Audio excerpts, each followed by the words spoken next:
Réveille-toi, putain de merde. Rien à foutre de ta dépression, rien à foutre de tes excuses, rien à foutre de ton petit cœur brisé, rien à foutre de ta pression mentale, rien à foutre de ta feignantise, rien à foutre de tes doutes. Arrête d'être une merde, d'être une personne sans aucune motivation. Arrête de gaspiller ta vie. Lève-toi maintenant, tout de suite. Eclectic Productions.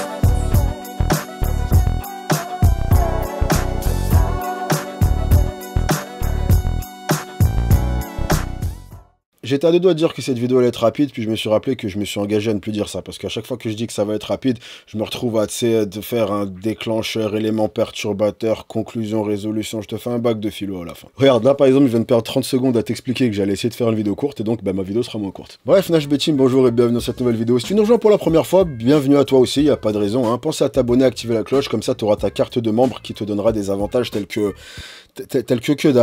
dalle, tu ne gagneras que dalle, voilà. Bon, on se retrouve aujourd'hui pour parler d'un sujet, tu l'as vu dans le titre, hein, et à la base je voulais pas en faire une vidéo pour plusieurs raisons, d'accord? Puis j'ai pris un coup de speed. La première raison, c'est que si tu l'as remarqué, en tout cas tu le sais certainement si tu suis régulièrement mes vidéos, je fais en sorte de prendre le moins possible, si ce n'est quasiment jamais, d'exemples français dans mes vidéos. Déjà parce que je veux pas que mes vidéos aient l'air d'un clash alors que je suis tellement loin de tout ça. En général, quand tu vas mentionner un exemple, tu sais, les gens sont tellement susceptibles que si tu parles de quelqu'un, bah derrière maintenant il va t'envoyer un message, faut t'expliquer avec lui, tu passes des heures et j'ai autre chose à faire. Mais la vraie grosse principale raison pour laquelle je ne prends pas d'exemple français dans mes vidéos est la suivante. Lorsque tu vas prendre un exemple français, souvent les gens vont venir diriger leur attention sur la personne parce que vous le connaissez, vous avez une histoire avec, vous l'aimez pas, etc. Et en fait, dans les commentaires, les gens vont beaucoup plus parler de la personne en question que de l'idée que j'essaye vraiment de transmettre. Et si tu l'as remarqué, généralement quand je vais utiliser une personne pour une vidéo, ça va être toujours un exemple, une illustration. Je vais en parler quelques minutes, puis je vais dériver vers ce que j'ai envie de dire. Et en fait, à chaque fois que je prenais des exemples français, eh ben, c'était l'inverse. On restait beaucoup plus focalisé sur la personne. Donc en général, je vais prendre des exemples que vous connaissez pas ou peu, je vais en parler quelques minutes et ça me permet de dériver vers ce que j'ai vraiment envie de dire. Et là, eh ben, j'ai l'impression que c'est exactement ce qui s'est passé. À savoir que 95% des réactions que j'ai vues suite à cette histoire étaient des réactions focalisées sur Thibaut InShape. Est-ce que c'est un méchant garçon? Est-ce que c'est un gentil garçon? Est-ce qu'il a été maladroit? Et surtout, à force de voir les réactions, j'ai trouvé ça un peu dommage que l'aspect gossip et l'aspect Thibaut InShape aient pris le dessus et un peu volé la vedette à l'aspect ok, maintenant il est peut-être temps de parler de santé mentale. Et donc dans cette vidéo on va faire exactement ça. Sachant qu'il est certainement important de préciser que cette vidéo va être différente de mes vidéos habituelles, dans le sens où généralement quand je fais des vidéos, je vais penser à un sujet, je vais le laisser mûrir un petit peu, quelques heures voire quelques jours plus tard je vais poser ça à l'écrit, et puis encore le lendemain je vais me dire est-ce que je veux vraiment faire une vidéo, enfin il y a un processus. Pour cette vidéo là, c'est une des seules vidéos de ma chaîne que je vais freestyler, il y aura très peu de montage parce que j'ai envie de la sortir rapidement et que voilà. En gros j'ai vraiment plus envie que ça ait l'air d'une discussion. Donc Thibaut InShape est un influenceur fitness français, je pense même pas exagérer en disant que c'est THE influenceur fitness français, dans le sens où niveau popularité, impact médiatique et autres, il met une assez belle distance à peu près tout le monde. Et on peut le caractériser par plusieurs choses, que ce soit son énergie ou que ce soit le nombre de petites expressions qu'il a inventées, popularisées. Par exemple, n'importe qui fait de la muscu depuis même 3 semaines a entendu énorme et sec, ou bibi pour parler de biceps, ou le temp pour parler de la salle de sport, etc. Et donc maintenant qu'on a dressé ce contexte, dernier bad buzz en date, qui date d'il y a littéralement quelques jours, où Thibaut InShape a posté une vidéo motivation, et cette vidéo se voulait donner un message fort, que certains ont trouvé peut-être un peu trop fort. Notamment une phrase qui a énormément fait réagir, voire même choquer, principalement sur les réseaux, on va y revenir plus tard, c'est la phrase « rien à foutre de ta dépression ». Et en parlant de TikTok, tu comprendras pourquoi, selon moi, il n'est pas intéressant d'y passer autant de temps que ça. Parce que la réalité, c'est qu'en voyant ce TikTok, beaucoup de gens ont eu des réactions du genre « tu vois, Thibaut a voulu dire ça, il a voulu faire passer ce message, il a pensé comme ça, puis il a réagi comme ça ». Tu sais, ils analysaient un peu ce qui se passait dans la tête de Thibaut au moment où il a créé cette vidéo. Ce que ces gens ne savent pas, c'est que Thibaut n'a rien pensé et n'a rien créé. Qu'est-ce que j'entends par là? Eh ben en fait, ce que Thibaut a fait, ça c'est quelque chose dont j'ai entendu personne parler jusque maintenant, alors que beaucoup de gens parlaient de cette histoire. À ma grande surprise, parce que cette histoire a été relayée par des grands journaux d'information, des médias, BFM News, etc. Et aucun de ces médias n'a été fichu de te dire le truc tout con que je m'apprête à te dire. Le bad buzz dans lequel Thibaut se retrouve peut se résumer en 2 mots et 2 mots seulement. Différence culturelle. En fait, ce que Thibaut InShape a fait avec cette vidéo, c'est qu'il a fait quelque chose qu'énormément de créateurs de contenu français font. Il a recopié une vidéo américaine, sauf qu'il l'a mal fait. Tu sais quoi, regarde, on va chaque chose en son temps, je vais d'abord te montrer l'extrait en question, et après on se retrouve pour discuter.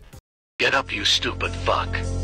Fuck your depression, fuck your excuses, fuck your heartbreak, fuck your mental state, fuck your laziness, fuck your doubt. shades. Réveille-toi, putain de merde. Rien à foutre de ta dépression. Rien à foutre de tes excuses. Rien à foutre de ton petit cœur brisé. Rien à foutre de ta pression mentale. Rien à foutre de ta feignantise. Rien à foutre de tes doutes. Stop being a piece of shit. Stop wasting your fucking life and get the fuck up. Arrête d'être une merde. D'être une personne sans aucune motivation. Arrête de gaspiller ta vie. Lève-toi maintenant. Voilà, c'est bon. Donc maintenant tu comprends que ça va pas plus loin que ça en fait. Thibaut a juste pompé une vidéo américaine. Et alors, avant que certains commencent à s'insurger, genre, ah, il recopie son contenu, nana, ils font tout ça. Hein. 80% des créateurs de contenu français font juste que pomper des concepts américains. Donc voilà, ça va peut-être en rassurer certains en se disant qu'au final, bah, c'était pas vraiment les mots de Thibaut InShape, il a simplement pris une vidéo qui avait marché là-bas en se disant qu'elle allait marcher ici. Et d'autres vont se dire que ça pardonne rien, et honnêtement, je suis ni le juge ni le juré, je suis pas là pour vous convaincre d'un avis ou d'un autre, je vous dis juste un fait en fait. Thibaut a fait quelque chose que, comme je l'ai dit, plein de gens font. Sauf qu'il en a oublié une chose essentielle et pourtant très importante, la différence culturelle entre la France et les États-Unis. Il faut savoir que ce genre de vidéo aux US, c'est monnaie courante, c'est même pas un truc incroyable.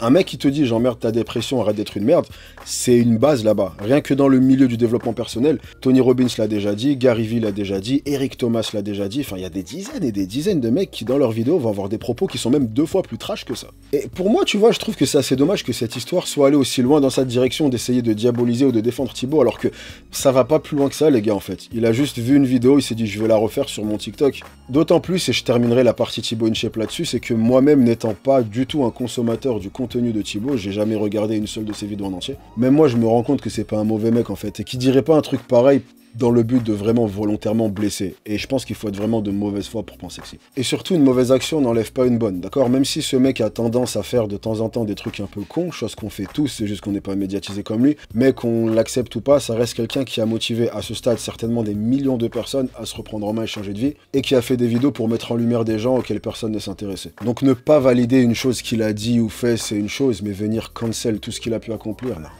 Quand même. Voilà, ça clôt la partie sur Thibaut. J'ai honnêtement rien d'autre à dire sur la vidéo de base ou même sur lui, d'accord? Je suis neutre vis-à-vis de l'un et de l'autre. Maintenant, ce que je veux faire, c'est revenir sur les réactions à cette vidéo qui sont pour moi beaucoup plus parlantes. Bon, comme j'ai dit, il y a eu beaucoup de réactions qui ont été pour venir défendre Thibaut, genre ouais, bon ça va, il a été maladroit, les gars, vous exagérez. Et d'autres pour dire que cette vidéo était une insulte envers toutes les personnes souffrant de dépression. Mais un type de réaction qui m'a particulièrement intéressé, c'était les gens qui venaient dire qu'en gros, on vit dans une époque où les gens viennent tellement s'inventer une dépression, viennent en gros prendre un petit coup de blues et le faire passer pour une grosse dépression, que maintenant la dépression est quelque chose qui n'est plus pris au sérieux, et donc on se retrouve devant des vidéos de ce genre. Donc en gros, les gens qui viennent s'approprier cette maladie viennent en quelque sorte porter préjudice aux vrais dépressifs. Et ça, c'est un truc où j'étais obligé de réagir. Les gars, c'est quoi un vrai dépressif? Tu vois, il est où le baromètre? Il y a un degré de dépression précis à atteindre avant d'être, tu vois, avoir sa carte de membre du club des dépressifs? Ce que j'entends par là, c'est que la maladie est une dépression où c'est assez difficile d'avoir un consensus. Pourquoi? Parce que c'est une maladie qu'on pourrait voir un peu comme étant abstraite, dans la mesure où, prends par exemple, je sais pas, un cancer, une leucémie, n'importe quelle maladie. On peut te dire, ok, vous avez telle maladie parce que vous avez telle cellule, souche, vous avez telle tumeur, nanana. On peut même carrément te sortir un scanner et te dire, là, regarde, c'est ça qui va pas. Tu vois, c'est beaucoup plus tangible. Alors que, en soi, en ce qui concerne les maladies mentales, eh ben, tu vas pas avoir ce truc-là. Donc, il est beaucoup plus difficile de venir se mettre d'accord sur tel est dépressif, tel n'est pas dépressif. Maintenant, pour moi, ça n'a aucune importance. Pourquoi? Parce qu'il faut garder à l'esprit que lorsqu'on parle de vrai dépressif, ça me fait un peu penser à, comme il y a pas longtemps, on parlait de Amber Heard et qu'en gros, son procès venait un peu catégoriser les vraies victimes et les fausses victimes. Tu vois, et ben, au même titre, pour moi, il n'y a pas de vrai ou de faux dépressif. Ce que j'entends par là, c'est que personne n'a le monopole de la souffrance. Tu peux être dépressif, avoir vécu des trucs de barge, pendant qu'une personne en face va être dépressive en ayant vécu un dixième de ce que tu as vécu. Le truc, c'est que cette personne-là, pour elle, eh ben, ce dixième, c'est un truc de barge. N'importe qui regarde cette vidéo, ou n'importe qui à qui tu pourrais parler, 95-99% des gens te diront « moi j'ai déjà vécu une dépression ». Pourquoi? Parce que même si dans ta vie ça a été super facile et que tu as vécu que des trucs tranquilles, eh ben un petit truc bidon, vu que c'est ton seul cadre de référence, c'est ton seul consensus, c'est ton seul baromètre, et ben pour toi c'est un truc de malade. Donc forcément, ça c'est une dépression. Exemple tout bête, ça me rappelle une anecdote, mais quand j'étais en primaire, j'avais un pote qui était dans ma classe, et tu vois, c'était un gamin où, limite, on l'enviait tous. Ses parents avaient de l'argent, dès qu'il y avait une console qui sortait, il l'avait, il allait dans des endroits d'ouf pour des vacances, etc., alors que nous, à côté de là, on n'avait rien de ce qu'il avait. Je me souviens d'un jour où ce gamin devait aller à Disneyland, et finalement, ça a été annulé quelques jours avant. Et il était, mais alors, dévasté. Mais quand je dis dévasté, c'était la fin du monde. Et je me suis dit, tu vois, la réflexion comme quoi... c'est ça ton coup de déprime. Enfin, c'est le fait de ne pas aller à Disneyland. En gros, ce qui pour lui était un désastre, pour moi c'était genre la base, ne pas aller à Disney, c'était acté, j'allais pas y aller à Disney, tu vois. Mais en fait, j'ai fini par comprendre qu'en gros, c'est juste que, chacun livre ses propres batailles et que chacun n'a pas les mêmes armes et n'affronte pas les mêmes ennemis. Donc tu ne peux jamais venir comparer ta souffrance à celle d'un autre et en gros venir te dire la souffrance d'un tel n'est pas légitime. C'est un peu comme les gens qui vont dire ouais mais sur les réseaux maintenant tout le monde se donne un genre en se disant dépressif parce que ça fait cool. Une personne qui veut se donner un genre fait ça pour attirer l'attention et t'attires pas l'attention si tu vas bien. T'as pas besoin que des étrangers viennent te conforter dans quoi que ce soit quand tu es heureux. Il faut justement venir arrêter de catégoriser les trucs de ok oui, eux, on les accepte, c'est bon, ils sont légitimes, par contre vous allez vous faire foutre. Parce que tout simplement en fait, ça vient d'autant plus isoler les gens. Et lorsque tu es dépressif, la pire chose c'est d'être justement isolé. Et là où en fait j'ai un problème avec les réactions à ce TikTok, c'est que justement beaucoup de gens, sans le vouloir, parce qu'en faisant ça ils essaient de défendre les dépressifs, mais en fait ils leur portent préjudice. Parce qu'en fait ils viennent te mettre dans un état où tu finis par te demander est-ce que ma dépression est assez légitime, en venant parler de faux dépressifs, de vrais dépressifs, de petites dépressions, parce que oui, dans l'idée, même la vidéo de base, elle ne parle pas de dépression, parce que quand tu dis ok, fais du sport, bouge-toi le cul, ça marche, si jamais t'as un coup de blues. Maintenant, pour un dépressif, non, ça marche pas. Le simple fait de sortir de ton lit et d'aller jusqu'à la salle, ça te demande l'énergie de 10 séances de sport. Et n'importe quelle personne en dépression, c'est exactement de quoi je parle. Parce que justement, on va dire qu'on est dans une époque où la dépression est quelque chose qui est tellement relayé au second truc, où on va venir te dire non mais c'est... il suffit d'aller mieux, souris à la vie, tu vois, on va vraiment venir ne pas catégoriser ça comme une maladie. Le truc vis-à-vis de ça, c'est que pour l'avoir vécu pendant des années, une des choses qui fait que ça a duré aussi longtemps et que ça a pris les proportions que ça a pris, eh ben ça a été dû au fait que justement je me suis un peu isolé dans cette dépression, dans la mesure où j'ai un peu grandi dans un environnement où on venait justement ne pas prendre ça au sérieux. J'ai grandi en entendant des phrases du genre la dépression c'est un truc de blanc, nous on déprime pas. Tu vois, donc après comment tu veux entendre ça et te dire ok mais non, tu vois c'est un peu chelou parce que tu dis je sais que j'ai quelque chose, autour de moi on me répète que non il suffit de sourire à la vie je sais pas quoi, mais au fond de toi tu sais qu'il y a un truc en fait, et du coup ça crée encore plus de problèmes et ça vient créer encore plus de dissonance, parce que au plus tu te sens mal, au plus tu t'essayes de relativiser en te disant mais tout le monde autour de moi me dit qu'il suffit de faire des pompes, qu'il suffit de... etc. Et ben en fait tu viens encore plus t'enfermer là-dedans et ça peut donner des situations de barge. Et c'est une situation qui est assez difficile à expliquer et à verbaliser lorsque tu ne l'as pas vécu, mais pour essayer de te la décrire du mieux que je peux, l'impression que tu as c'est un peu une impression, tu es en train de te noyer et il y a des gens autour de toi qui rigolent. Et tu vois des gens autour de toi qui font que te dire bah il suffit de nager et tu vas plus te noyer. Et toi t'es là en train d'essayer de nager de toutes tes forces, t'y arrives pas, ça fait rire les gens encore plus fort, ils te disent encore plus mais nage, qu'est-ce qui t'attend? C'est exactement la sensation que t'as. Et c'est pour ça qu'en fait, beaucoup de choses partent d'un bon sentiment et finissent mal. Comme on dit, l'enfer est pavé de bonne intention. La vidéo de Thibaut, à la base, c'est une vidéo qui se veut positive. Elle veut essayer de motiver les gens, t'expliquer qu'il faut essayer de te prendre en main, de bouger. Et c'est vrai que si t'as juste un coup de blues, une déprime, que tu te sens un petit peu mou, bien sûr, le sport, c'est un excellent moyen. Il n'y a pas de souci. Quand je me sens un peu dans le gaz, etc., et maintenant que j'ai plus tous ces trucs de dépression et que j'ai juste des jours où ça peut aller un peu moins bien sûr, aller soulever des grosses barres, des grosses haltères, ça te remet en plein dans le truc.